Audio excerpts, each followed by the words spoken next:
Kota Langsa merupakan kota kecil yang berada di salah satu daerah Aceh. Kota tersebut telah ada pada abad ke-15. Merupakan kota kecil yang masih banyak peninggalan hasil dari kolonial Belanda. Salah satunya yaitu Gedung Bapeda yang terletak di jantung kota Langsa.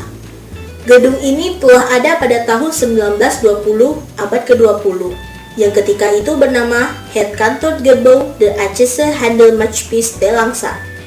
Gedung semacam ini hanya ada di Aceh, ketika itu di Kutaraja dan Langsa. Di depan Gedung Bapeda terdapat kantor pos yang bercirikan arsitektur Belanda. Gedung ini dibangun bertujuan untuk membuat suatu perusahaan perkebunan karet, sekaligus menjadi markas bagi mereka. Gedung ini juga pernah dijadikan sebagai tempat percetakan uang yang saat itu disebut dengan nama bon kontan yang bernilai Rp100. Tetapi, sejak mereka mengalami kekalahan, perusahaan ini pun dipindahkan ke negaranya sendiri. Dahulu, kota Langsa merupakan administrasi dari Aceh Timur. Tetapi, semenjak adanya persebaran daerah, sekarang kota Langsa menjadi kota Madia. Dan gedung ini menjadi hak milik kota yang akan dijadikan museum pada awal tahun 2016. Pada bagian ini, terdapat air mancur yang mempunyai relief bertuliskan Utusan Rakyat. Relief ini mempunyai ilustrasi para rakyat yang sedang bekerja yang mencerminkan sikap patriotisme dan nasionalisme untuk mencapai kesejahteraan rakyat. Bangunan ini sangat jelas mencerminkan bangunan kolonial Belanda karena arsitekturnya yang unik, kokoh, dan juga tersusun rapi. Terlihat pula dari bagian belakang. Ini merupakan ruang utama.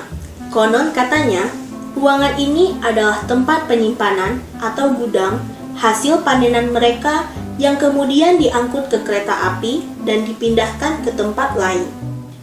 Ini merupakan ilustrasi perjuangan dan para pejuang yang berasal dari Aceh dalam mempertahankan kesejahteraan rakyat Aceh dan kemerdekaan Indonesia. Di balik pintu ini terdapat terowongan bawah tanah untuk jalur berperang yang luasnya kira-kira 1 badan manusia dan mempunyai cerita mistis. Berikut ini adalah hasil wawancara kami. Bangunan ini termasuk bangunan Belanda.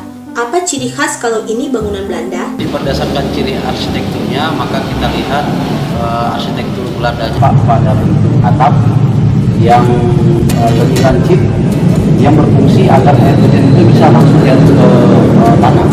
Yang kedua, pada pintu depan itu terdapat pilar-pilar yang bergaya Helenik atau Yunani yang menunjukkan ini adalah gaya arsitektur gotik yang mendapat pengaruh Yunani. Kemudian pada tangganya juga yang berbentuk melengkung ke atas ke arah lantai 2 itu menunjukkan ada gaya-gaya Eropa yang sangat eksotik. Yang terakhir adalah bentuk jendela yang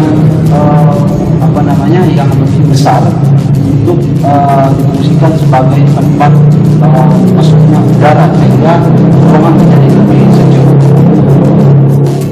Itulah hasil wawancara kami dan sedikit pengetahuan mengenai sejarah Gedung Bapeda dari seorang sejarawan yang mengetahui latar belakang gedung ini. Sekian, terima kasih.